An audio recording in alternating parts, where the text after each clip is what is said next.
Hi everybody, it's Dave here, and I'm just on my way home from work. And I've told many of the people I know how crazy driving here is in China, and how it's definitely not for the faint of heart. So I just wanted to show you a little video of my average commute to work. Now, China's not actually the craziest country in the world to drive in, from what I've heard anecdotally, but China is #1 for deaths in traffic in the entire world. Per capita. And the reason for this is that most of the accidents involve scooters, electric scooters and bicycles and stuff like that. And I've heard from friends that it's much more dangerous in somewhere like Saudi Arabia, for example, where people just drive like lunatics. But it is still really, really crazy to drive here. So I will show you a dashcam video of my normal drive to work. Hope you enjoy it. Here we are, bright and early in the morning, and leaving my parking garage. The spaces are really tight in the parking garage just to maximize space, and a lot of people double park and park in some really weird places.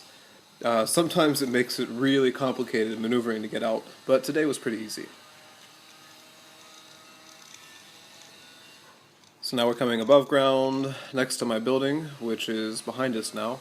And the first thing you'll notice is that my windshield is very dirty, which, if you know me, won't come as a surprise to you. So there's two ways out of here. One of the ways is to go this way that I've gone. I could have also turned left after leaving the parking garage. And the reason I do this is because I tend to leave right when, okay, I gotta start over. There's a middle school at the other exit of my complex. And if I leave my community at this time of day, the middle school entrance is just clogged with people dropping off their kids.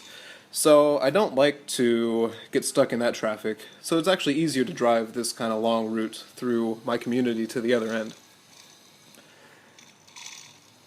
And you can see, because of parking, this road has become one lane. If people come the other way, that becomes a pain. And there's some garbage, and the garbage people.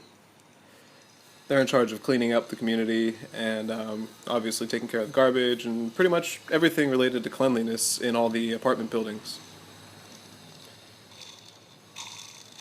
Now on the right you can see a few entrances to the road. People often come out of those entrances without actually looking. So if you were actually going at the same time as they were, they would crash into you. So it's good to slow down when you go past those entrances. Now we're going to speed things up a little bit. It's a little bit boring to drive through the community.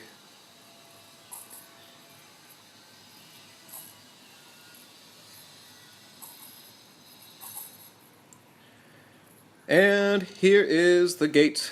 That is the gate to the real world outside. And there is a camera that reads my license plate and opens the gate for me. If you are not somebody who pays monthly like I do, then you have to pay when you leave. And now we're out into the real world on the road. You can see a tractor over there with a bunch of stuff in the back. You see a really wide variety of vehicles on the road here. And that orange one's a public bus there. Everything from scooters to electric scooters and bicycles and cars and tractors and trucks and a lot of Franken vehicles with 3 wheels and even some vehicles where the engine is exposed and hanging off the front. So you can see at the green light here, there's actually a countdown timer, which is really nice because you know how long you're going to have to wait. Okay. Now we're headed toward the coastal highway. You can see that elevated road there, that's the coastal highway, and it runs along the coast in Bao'an, in Shenzhen, which is where we are right now. Down to the next intersection beyond the bridge is actually the seaside.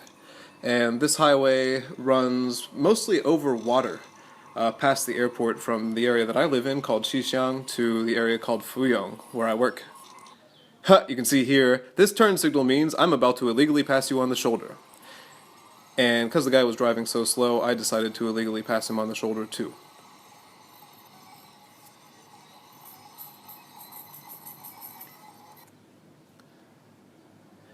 This is a really long highway ramp, and it goes up to the toll booth, where I'm going to collect a little card, just like you do in the States and most places, and then get on the toll road. Now, the highway is not very interesting, although it has a beautiful view, which I will show you later from a different perspective, from a better camera.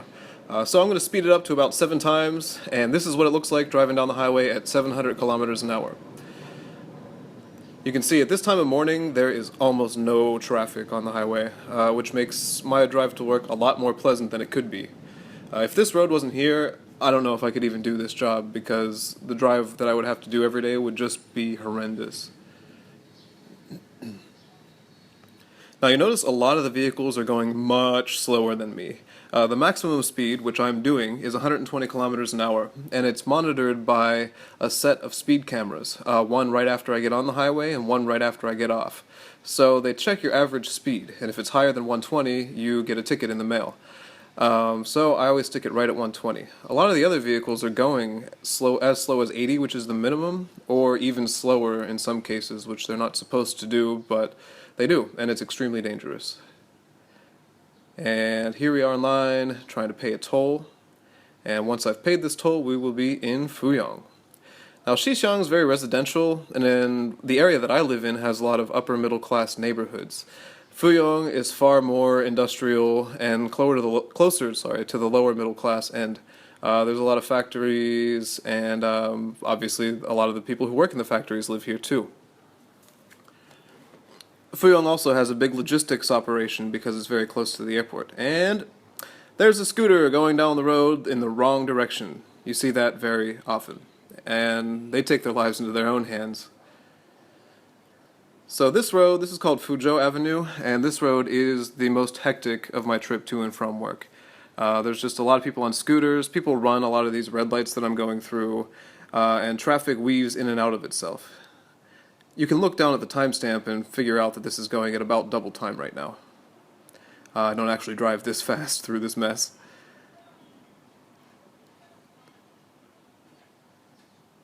You can also see that lanes are really just kind of a suggestion. People move in and out and across them all the time. Oh, construction! Surprise construction.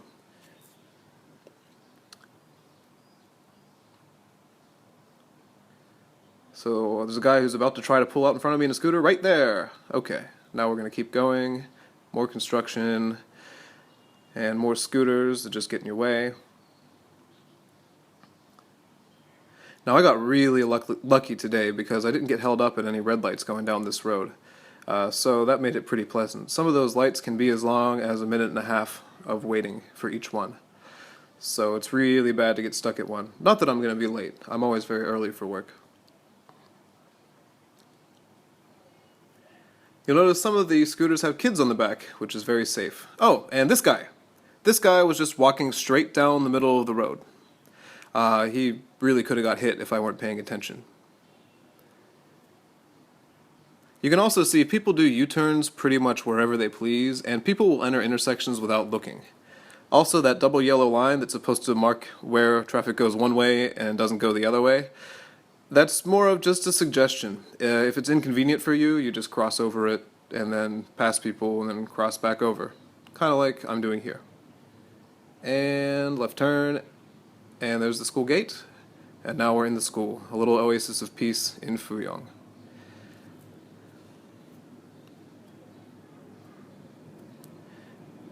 And here we are, we're parking, and we're ready for another day at work. Okay, whole day of work's over, now it's time to go home. Actually leaving a little bit early today. Typically I go home between 5 and 6. But for some reason on this day, I got out early. And this person was stopped here for a while. I don't think they cared that I had to wait, but they finally moved. And back on the road again, going right down the middle of it. You'll notice my driving is very aggressive by American standards, but it's actually extremely normal by Chinese standards. And if you don't drive aggressively here, you will never get anywhere. So you really need to be aggressive. You need to get in front of people whenever you get the chance, and you need to really take what's yours. So skipping through this intersection, you can see it's very chaotic. There's scooters everywhere. They ignore the red lights for the most part. And okay, I'm going to slow down to a normal speed for this part because something terrible is about to happen. But fortunately, nothing went badly because of it. So here we have a little girl who decided to run out directly in front of my car. And you can't appreciate how close she was to getting hit because the dash camera that I have has a fisheye lens, which makes things appear that they're farther away. But she basically let me remind myself that my car has anti-lock brakes because I had to stand on my brakes to not run her over.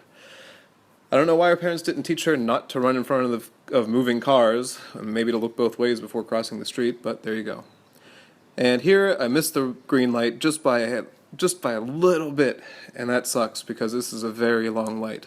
So we have everything sped up and you can watch all the cars and trucks go through. You'll notice that a lot of the scooters going through that traffic light, they just went in random directions at random times. They completely ignore all of the traffic laws and they just do whatever they want.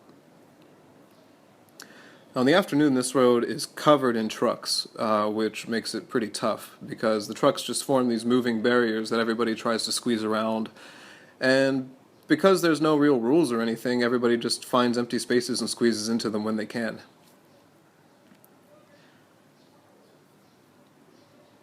And it's tough to get an appreciation for how close I'm actually getting to these cars because, once again, I've got a fisheye lens. But it is much closer than it looks from here.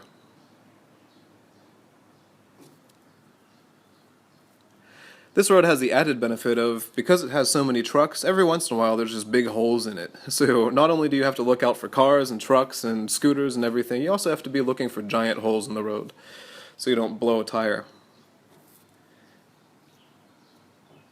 You can see sometimes people will just signal and then not do what they signaled. Sometimes people will just slow down for no reason, and you do have to slow down at every intersection because there are cameras checking your speed at every single intersection.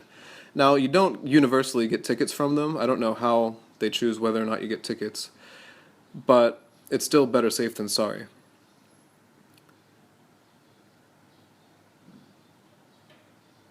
The other thing about these trucks is they're carrying dirt, and sometimes big clumps of dirt come out of the back, so you gotta watch out for that. Alright, here we are back at the toll plaza. Speed things up a little bit while we wait in line. This guy's brushing water off the thing. Got my card, and now I'm ready to get back on the highway. This guy in this black van is about to merge 2 lanes right without signaling. I don't think he signaled anyway. And here we are getting back on the highway. One thing you don't get to see from here is that the drive down the coastal highway is actually usually really gorgeous. Now, this camera doesn't care about light and color and any of that. All it cares about is, can you read the license plate numbers of other cars, and can it, monitor what happens during an accident. So you don't get to see the really nice view. To the right is all just the ocean, and to the left is the city of Shenzhen, and it's actually across the bay. So right now we're over water. And there's also, you drive past Shenzhen Airport, which is pretty cool.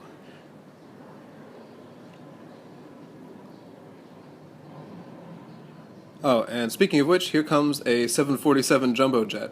And it's hard to appreciate how close it is to me right now, but it is actually flying. This highway goes straight under the landing path for one of the runways.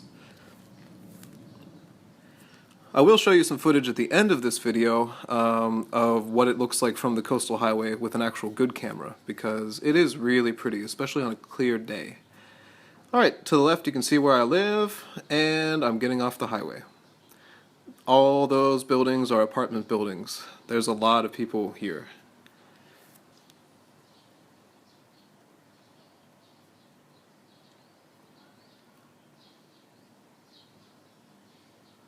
Waiting in line again. I always pick the wrong line. Other lines go faster than mine. And here we are.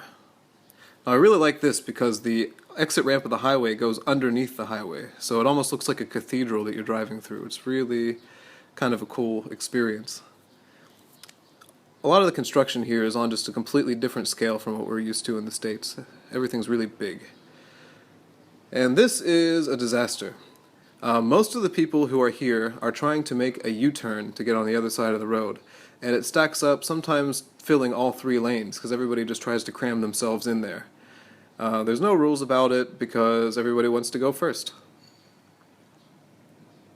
here we are going under the highway and back on our way back to my community.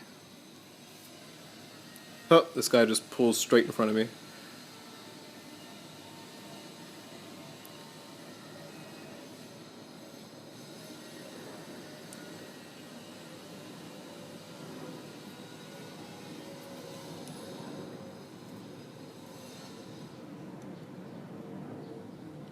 So now I'm going into the entrance that's closer to where I live. So I have to just go through this intersection. To the left is the school I was talking about, and there's the entrance to my community. It'll read my plate and just let me straight in.